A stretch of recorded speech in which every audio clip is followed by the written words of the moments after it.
Hello students, स्वागत है आप सभी का आपके अपने यूट्यूब चैनल तेजस स्टडी पॉइंट पर। इस वीडियो में हम भारतीय कृषि से संबंधित सभी महत्वपूर्ण प्रश्नों को पढ़ेंगे जो काफ़ी सारे एग्जाम्स में पूछे जा चुके हैं। इस वीडियो में हम भारत की कृषि से संबंधित 75 से भी ज़्यादा एमसीक्यूज पढ़ेंगे, इसलिए आपसे निवेदन है कि आप वीडियो के अंत तक बने रहें। तो शुरुआत करेंगे हम लोग पहले क्वेश्चन से। पहला क्वेश्चन है, प्रथम कृषि जनगणना कब की गई थी? तो पहली बार कृषि जनगणना कब की गई थी? तो इसका आंसर सही हो जाएगा 1970 ईस्वी में। अगले क्वेश्चन को देखेंगे, भारत में कृषि का कितना प्रतिशत भाग जो है वो सिंचित है? तो सिंचाई के क्षेत्रफल की बात कर ली जाए तो भारत के कुल भाग का 33 से लेकर 35 अलग अलग बुक्स में अलग अलग डेटा मिलता है।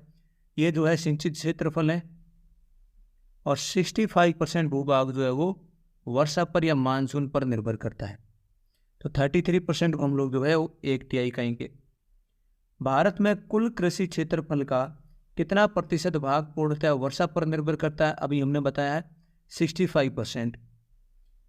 1950-51 में भारत के सकल घरेलू उत्पाद यानी जीडीपी में कृषि का योगदान कितना है? तो 1950-51 की बात करें तो भारत की जीडीपी में टोटल 55% जो है वो कृषि का योगदान है। और वर्तमान की बात की जाए तो 19 से लेकर 20% जो है वो कृषि का योगदान है जीडीपी में। अगला है, झूम कृषि से संबंधित है। झूम कृषि जो है वो किस प्रकार की कृषि से संबंधित है? छत खेती, सीढ़ीनुमा खेती, स्थानांतरण खेती या जामुन की खेती? तो झूम खेती जो है वो एक स्थानांतरण खेती का प्रकार है। झूम खेती जो है भारत के उत्तर पूर्वी राज्यों में स्थानांतरित खेती को जो है वो झूम खेती कहा जाता है। अगला क्वेश्चन है, भारत की कितनी प्रतिशत जोत है, मतलब कितने प्रतिशत जो खेत है वो 1 हेक्टेयर या उससे कम जमीन पर है? तो इसका सही आंसर हो जाएगा 65%। 65% से भी जो है ज़्यादा लोग हैं उनके खेत जो है वो 1 हेक्टेयर से भी कम है। भारत का कुल कृषि क्षेत्रफल का कितने प्रतिशत भाग पर कृत्रिम सिंचाई सुविधा उपलब्ध है?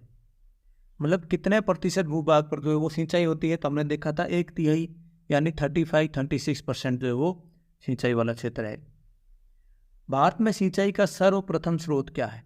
सर्वाधिक जो है वो सिंचाई किससे होता है? इसका मतलब ये हो गया। तो सर्वाधिक सिंचाई हमने कल के वीडियो में या पिछले वीडियो में आपने अगर नहीं देखा तो देखें, देखा था कि सर्वाधिक जो सिंचाई का स्रोत है वो है कुएं और नलकूप, जिनसे कुल सिंचित क्षेत्रफल का 60% जो है भाग सिंचाई होता है। हरित क्रांति के फलस्वरूप देश में कुल खाद्यान्न में निम्नलिखित में किसका उत्पादन कम हो गया? हरित क्रांति के समय जो है किसका उत्पादन कम हो गया या बढ़ गया? तो दोनों ही इंपॉर्टेंट क्वेश्चन है। किसका उत्पादन बढ़ गया के पूछे तो हम करेंगे धान का उत्पादन जो है वो बढ़ गया, धान में चावल और गेहूं है। और किसका उत्पादन कम हो गया? तो दलहन का उत्पादन जो है वो कम हो गया। तो मोटा अनाज तथा दलहन का उत्पादन कम हो गया। प्रोफेसर नॉर्मन बोरलो का भारतीय कृषि में क्या योगदान है? उन्होंने भारतीय कृषि के लिए उनका जो है क्या किस प्रकार से महत्वपूर्ण योगदान है? उन्होंने जो है सिंचाई परियोजनाओं को विस्तृत योजनाएं बनाई, प्रति हेक्टेयर उर्वरक उपभोग बढ़ाए, अधिक उपज देने वाली किस्मों के उपयोग की युक्तियां बताई तथा कृषि मशीनरी के अधिक उपयोग के बारे में योजना तैयार की। तो इसका सही आंसर हो जाएगा, नॉर्मन बोरलॉग ने अधिक उपज देने वाली किस्मों के उपयोग की युक्तियां बताई। भारत में हरित क्रांति के जनक कौन है? तो हरित क्रांति के बारे में पूछा जाता है कि पूरे वर्ल्ड वाइड, पूरे विश्व में जो है वो हरित क्रांति के जनक कौन है? तो है नॉर्मन बोरलॉग। और भारत में हरित क्रांति के जनक कौन है? MS स्वामीनाथन। हरित क्रांति शब्द के प्रतिपादक कौन है? तो ये भी इंपॉर्टेंट क्वेश्चन है, कहीं ना कहीं बहुत सारे एग्जाम्स में पूछा गया है। हरित क्रांति के जनक नॉर्मन बोरलॉग है, लेकिन हरित क्रांति जो शब्द है वो दिया था विलियम गॉड ने। अगला क्वेश्चन है, भारत में हरित क्रांति की शुरुआत कब हुई? भारत में हरित क्रांति की शुरुआत हुई थी 1966-67 में। ऑपरेशन फ्लड कार्यक्रम कब प्रारंभ हुआ? तो हमने पिछले वीडियो में बात की थी। ऑपरेशन फ्लड होता क्या है? तो ये दूध उत्पादन को या फिर श्वेत क्रांति को ही ऑपरेशन फ्लड के नाम से जाना जाता है और इनकी शुरुआत हुई थी 1970 में। भारत में श्वेत क्रांति के जनक कौन माने जाते हैं? तो भारत में हरित क्रांति के जनक MS स्वामीनाथन हमने देख लिया, और डॉक्टर वर्गीस कुरियन जो है भारत में श्वेत क्रांति के जनक माने जाते हैं। नीली क्रांति का संबंध निम्नलिखित में से किससे है? तो नीली क्रांति का संबंध नील की कृषि से नहीं है। बहुत सारे लोग कंफ्यूज हो जाते हैं नीली क्रांति। तो नीली क्रांति का संबंध जो है वो मछली पालन से या फिर मत्स्य पालन से है। मत्स्य उत्पादन में भारत का विश्व में कौन सा स्थान है? तो मछली पालन में भारत का विश्व में कौन सा स्थान है? तो ये याद रखेंगे, मछली पालन में भारत का विश्व में दूसरा स्थान है और प्रथम स्थान पर जो है वो चीन है। इसका सही आंसर हो जाएगा दूसरा। भारत में किस प्रकार के रासायनिक उर्वरक की खपत सर्वाधिक है? भारत में जो जितने भी केमिकल यूज किए जाते हैं, रासायनिक उर्वरक यूज किए जाते हैं, उसमें सर्वाधिक कौन सा यूज किया जाता है? तो नाइट्रोजन वाला। अपन देखते हैं कि जितने भी खेती होती है सबसे ज़्यादा जो उर्वरक डाला जाता है वो यूरिया डाला जाता है, जिसमें 46% तक क्या होता है? नाइट्रोजन होता है। तो नाइट्रोजन वाला रासायनिक उर्वरक जो है भारतीय कृषि में सर्वाधिक यूज किया जाता है। आगे देखते हैं, भारत की मिट्टी में 2 तत्वों की कमी उर्वरकों के उपभोग को बहुत ज़्यादा आवश्यक बना देती है। ऐसे कौन कौन से तत्व हैं जिनकी पूर्ति के लिए अपने को उर्वरकों की आवश्यकता पड़ती ही पड़ती है? तो इसका सही आंसर हो जाएगा नाइट्रोजन लो, फॉस्फोरस नाइट्रोजन, एल्यूमिनियम लो, पोटेशियम, कैल्शियम। तो इसका सही आंसर हो जाएगा फास्फोरस और नाइट्रोजन। भारत में उर्वरकों का प्रति हेक्टेयर उपभोग बहुत कम होने का कारण है कि पर हेक्टेयर के हिसाब से उर्वरकों का उपभोग, उर्वरकों का जो यूज है वो कम क्यों होता है? इसका प्रमुख कारण क्या है?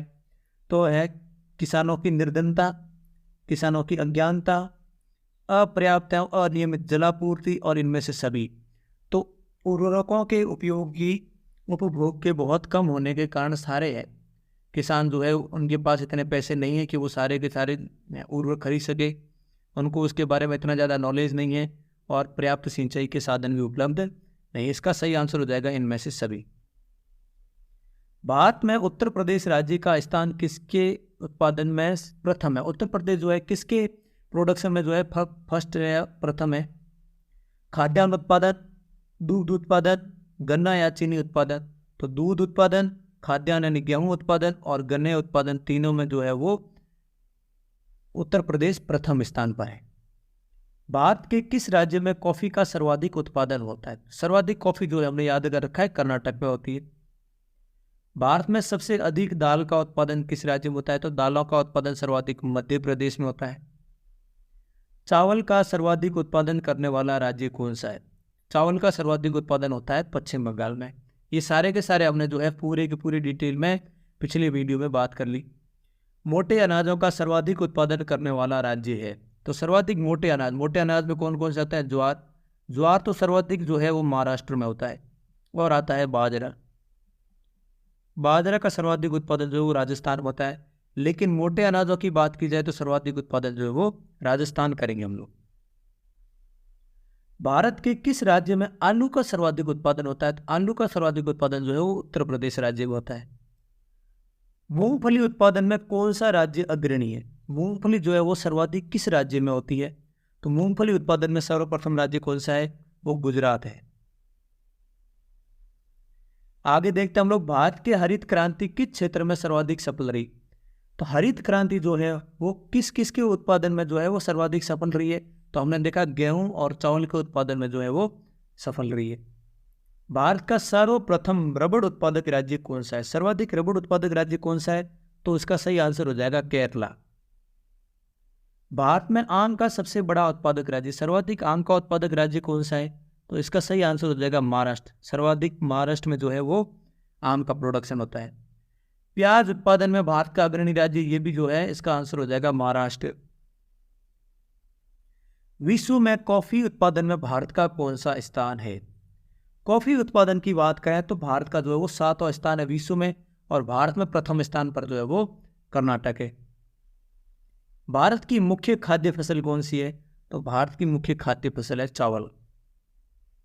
विश्व के नारियल उत्पादक देशों में भारत का कौन सा स्थान है?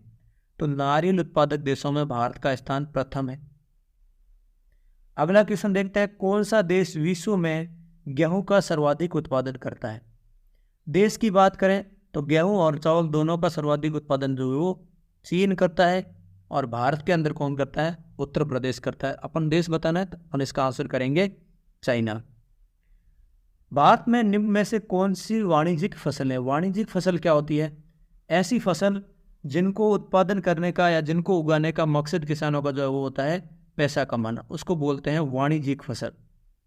तो गन्ना, तंबाकू, जूट, ये सारी की सारी कैसी है? वाणिज्यिक फसलें हैं। दूसरी फसलें कौन सी होती हैं? दूसरी होती है खाद्यान्न फसलें, जिनको खाने के लिए जो है उगाया जाता है। निम्नलिखित में से कौन सा सम्मिलित नहीं? एग्जाम्पल दे रखे हैं कुछ फसलों के। रबी की फसल सरसों और ककड़ी, खरीफ की फसल मक्का, जायद की फसल खीरा और तरबूज, नकदी फसल कपास। तो इसका सही आंसर हो जाएगा सरसों तो रबी की फसल सही है, लेकिन ककड़ी जो है वो एक जायद की फसल है। तो इसका सही आंसर हो जाएगा ये सम्मिलित नहीं है। गन्ने की उचित एवं लाभकारी मूल्य जिसको बोलते हैं एफआरपी, एफआरपी की मंजूरी कौन देता है? तो इसका सही आंसर आपको याद रखना होगा आर्थिक मामलों की मंत्रिमंडलीय समिति। ये जो है गन्ने के एफआरपी को डिसाइड करती है। कृषि योग्य भूमि के प्रति इकाई क्षेत्रफल में लोगों की संख्या को क्या कहा जाता है? कि जहाँ पर खेती लायक जमीन है वहाँ पर प्रति हेक्टेयर के हिसाब से जो लोग काम करते हैं उनको बोला जाता है कृषि घनत्व, अंक गणितीय घनत्व, शारीरिक क्रियात्मक घनत्व या आर्थिक घनत्व। बहुत ही महत्वपूर्ण क्वेश्चन। तो इसका सही आंसर हो जाएगा शरीर क्रियात्मक घनत्व। भारत के कुल कृषित भूमि के कितने प्रतिशत भाग पर खाद्यान्न फसलें उगाई जाती है? ये भारत की कृषि की विशेषता में भी हमने देखा था कि भारत की कृषि में जो है 75% तक जो है वो खाद्यान्न फसलें उगाई जाती है और 25% भाग पर जो है वो वाणिज्यिक फसलें उगाई जाती है। इसका सही आंसर हो जाएगा 75%। वर्ष 1960 में भारत के प्रथम कृषि विश्वविद्यालय की स्थापना कहाँ की गई? तो भारत का पहला एग्रीकल्चर यूनिवर्सिटी या पहला कृषि विश्वविद्यालय जो है उसकी स्थापना पंतनगर उत्तराखंड में की गई थी। ये आपको भी याद रखना है। भारतीय कृषि अनुसंधान परिषद आईसीआर के द्वारा भारत को कुल कितने कृषि जलवायु प्रदेशों में विभाजित किए गए? इस पॉइंट को हमने कवर नहीं किया था, लेकिन अभी बता दें कि भारत के आईसीआर में जो है वो भारत के कृषि जलवायु प्रदेशों को कितने भागों में विभाजित किया गया है? तो 15 भागों में विभाजित किया है। मिश्रित कृषि से आप क्या समझते हैं? तो मिश्रित कृषि होती क्या है? तो कई तरह की विभिन्न फसलों को योजनाबद्ध तरीके से उगाना, रबी के साथ खरीफ फसलों को उगाना, कई तरह की फसलें उगाना तथा पशुपालन भी करना, और फलों को उगाना तथा सब्जियों को उगाना। तो इसका सही आंसर हो जाएगा कई तरह की फसलें उगाना तथा उसके साथ में पशुपालन भी करना। अगला क्वेश्चन हम लोग देखेंगे, झूम कृषि के संबंध में कौन सा कथन सत्य नहीं है? तो झूम कृषि के संबंध में हमने देखा था झूम कृषि जो है एक स्थानांतरित कृषि का प्रकार है। झूम कृषि एक स्थानांतरित कृषि है, बिल्कुल सही है। ये पूर्वोत्तर राज्यों में की जाती है, ये भी बिल्कुल सही है। रासायनिक व परंपरागत उर्वरकों का उपयोग होता है और यह कृषि मुख्यतः उष्णकटिबंधीय वन प्रदेशों में की जाती है। तो इसका सही आंसर हो जाएगा इसमें रासायनिक और परंपरागत उर्वरकों का प्रयोग किया जाता है, क्योंकि झूम कृषि में जो है किसी प्रकार के उर्वरकों का प्रयोग नहीं किया जाता। अगला क्वेश्चन है, खरीफ की फसल बोई जाती है। खरीफ की फसल कब बोई जाती है? तो ये हमने देख लिया था, वापस देख लेते हैं। तो खरीफ की फसल जो है वो जून जुलाई में बोई जाती है और अक्टूबर नवंबर में काटी जाती है। रबी की फसल की बात की जाए तो नवंबर दिसंबर में बोई जाती है, मार्च अप्रैल में काटी जाती है, और मार्च अप्रैल में जायद की फसल बोई जाती है और काटी कब जाती है? जून जुलाई। तो खरीफ की फसल बोई जाती है जून जुलाई में। कौन सी खरीफ की फसल नहीं है? धान, मक्का, ज्वार बाजरा और चना और मटर। चना और मटर जो है वो एक रबी के फसलों के उदाहरण हैं। रबी की फसल का समय काल है। रबी की फसल जो है किस समय से किस समय तक रहती है? तो रहती है अक्टूबर नवंबर से जो है इनकी खेती शुरू होती है और मार्च अप्रैल में कटाई होती है। भारत का चावल का कटोरा किसको कहा जाता है? तो भारत में चावल का कटोरा कहा जाता है कृष्णा और गोदावरी नदी का डेल्टाई भाग को। निम्नलिखित में से किस फसल की रोपाई की जाती है? कौन सी ऐसी फसल है जो रोपण फसल का उदाहरण है? सरसों, धान, गेहूं और मक्का। तो रोपण फसल जो है वो एक चावल जो है राउंड रोपण फसल का उदाहरण है और चावल को धान भी कहा जाता है। जया, पद्मा एवं कृष्णा किसकी जो है उन्नत किस्में हैं? किस पौधे की जो है उन्नत किस्में जया, पद्मा और कृष्णा है? इसका सही आंसर हो जाएगा धान या फिर चावल, चावल की ही किस्में हैं। 200 सेंटीमीटर से वार्षिक वर्षा तथा 25 सेंटीमीटर तक का तापमान किस फसल के लिए आदर्श जलवायु है? तो इतनी अधिक वर्षा और अच्छा तापमान जो है वो किसके लिए आवश्यक है? चावलों के लिए। चावल इसका सही आंसर हो जाएगा। निम्नलिखित में से किस फसल में सबसे ज्यादा प्रतिशत तेल की मात्रा होती है? तेल की मात्रा बहुत सारी फसलों में होती है, लेकिन सर्वाधिक प्रतिशत तेल की मात्रा की बात की जाए तो वो सर्वाधिक होती है तिलों के अंदर। निम्न में से रेशेदार फसल का उदाहरण है। जिनसे फाइबर बनता है, जिनसे रेशा बनता है, उसको बोलते हैं रेशेदार फसल। कपास सही है, रेशम, जूट, कपास, रेशम और बांस, ये सारे के सारी जो है वो रेशेदार फसलों के उदाहरण हैं। कपास के रेशे प्राप्त होते हैं। इसका मतलब क्वेश्चन ये है कि कपास के रेशे जो है वो कपास के किस भाग से पौधा प्राप्त होते हैं? पर्ण से, बीज से, तने से और मूल से। तो इसका सही आंसर हो जाएगा बीज से। जूट की खेती के लिए सर्वाधिक उपयुक्त मिट्टी कौन सी है? तो जूट की खेती सर्वाधिक कहाँ पे होती है? जूट और पटसन सर्वाधिक जो है वो पश्चिम बंगाल में होता है। और पश्चिम बंगाल में किस प्रकार की ज़मीन पाई जाती है, किस प्रकार की मिट्टी पाई जाती है? तो इसका सही आंसर हो जाएगा जलोढ़ मिट्टी। तो ये दोनों ही आंसर, कछारी मिट्टी, जलोढ़ मिट्टी और कछारी मिट्टी, एक ही आंसर है। भारत का कौन सा राज्य पटसन का उपज के लिए प्रसिद्ध है? तो पटसन और जूट सर्वाधिक कहाँ पे होते हैं? पश्चिम बंगाल में होते हैं। भारत के निम्न राज्यों में से चीनी का कटोरा किस राज्य को कहा जाता है?